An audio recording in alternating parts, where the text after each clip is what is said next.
أعوذ بالله من الشيطان الرجيم.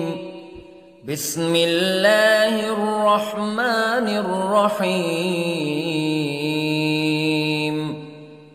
الرحمن علم القرآن خلق الإنسان علمه البيان.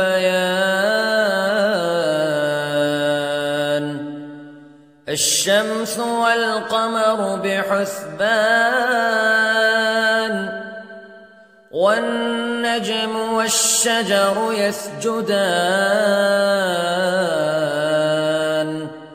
والسماء رفعها ووضع الميزان ألا تطغوا في الميزان وأقيموا الوزن بالقسط ولا تخسروا الميزان. والأرض وضعها للأنام فيها فاكهة والنخل ذات الأكمام والحب ذو العصف والريحان فبأي آلاء ربكما تكذبان. خلق الإنسان من صلصال كالفخار وخلق الجان من مارج من نار فبأي آلاء ربكما تكذبان. رب المشرقين ورب المغربين فبأي آلاء ربكما تكذبان. مرج البحرين يلتقيان بينهما برزخ لا يبغيان فبأي آلاء ربكما تكذبان.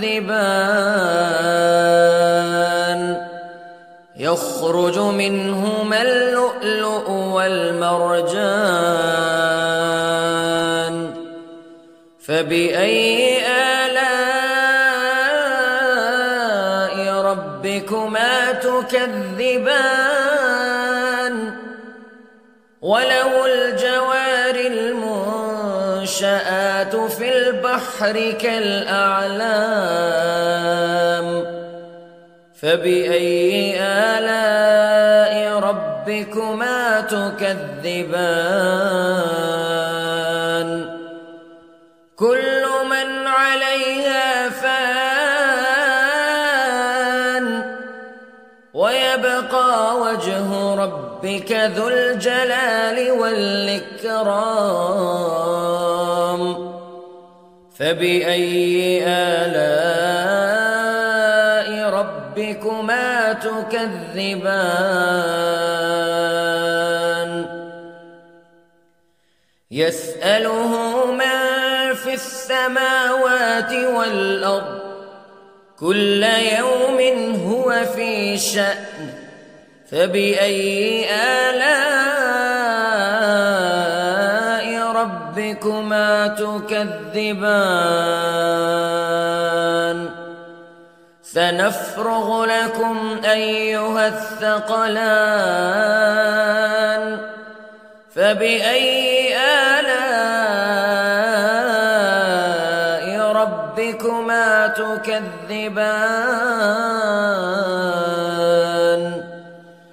يا معشر الجن والإنس استطعتم أن تنفذوا من أقطار السماوات والأرض فانفذوا لا تنفذون إلا بسلطان فبأي آلاء ربكما تكذبان يرسل عليكما شواظ من نار ونحاس فلا تنتصران فبأي آلاء ربكما تكذبان فإذا انشقت السماء فكانت وردة كالدهان فبأي آلاء ربكما تكذبان فيومئذ لا يسأل عن ذنبه إنس ولا جان فبأي آلاء ربكما تكذبان يعرف المجرمون بسيماهم فيؤخذ بالنواصي والأقدام فبأي آلاء ربكما تكذبان هذه جهنم التي يكذب بها المجرمون يطوفون بينها وبين حميم آن فبأي آلاء ربكما تكذبان ولمن خاف مقام ربه جنتان فبأي آلاء ربكما تكذبان ذواتا أفنان فبأي آلاء ربكما تكذبان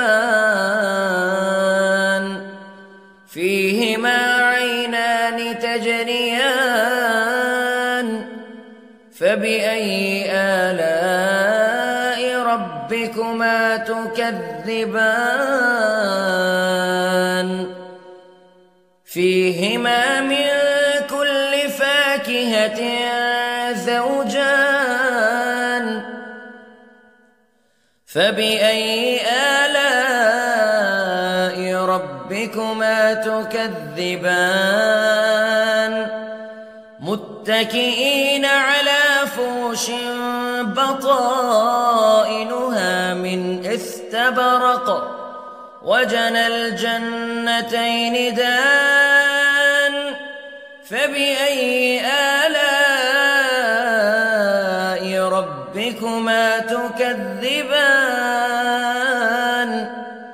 فيهن قاصرات الطرف لم يطمثهن إنس قبلهم ولا جان فبأي آلاء ربكما تكذبان كأنهن الياقوت والمرجان فبأي آلاء ربكما تكذبان هل جزاء الإحسان إلا الإحسان فبأي آلاء ربكما تكذبان ومن دونهما جنتان فبأي آلاء ربكما تكذبان مدهامتان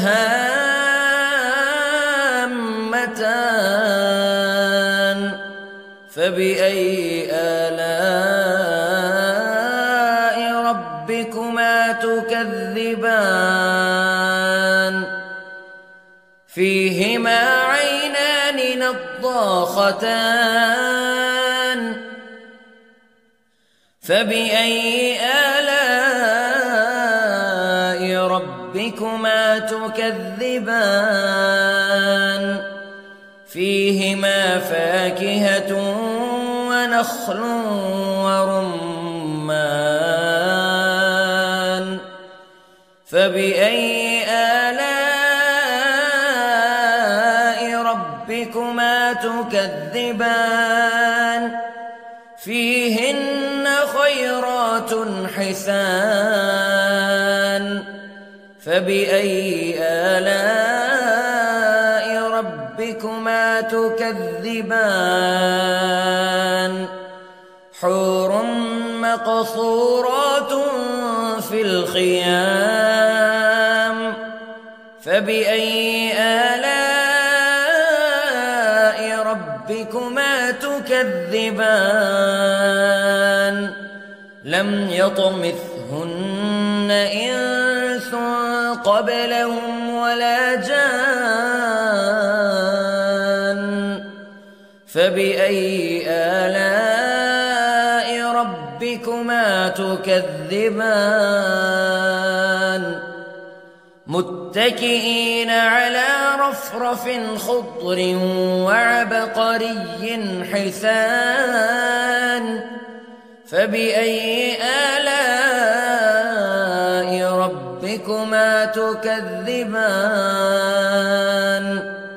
تبارك اسم ربك ذي الجلال والإكرام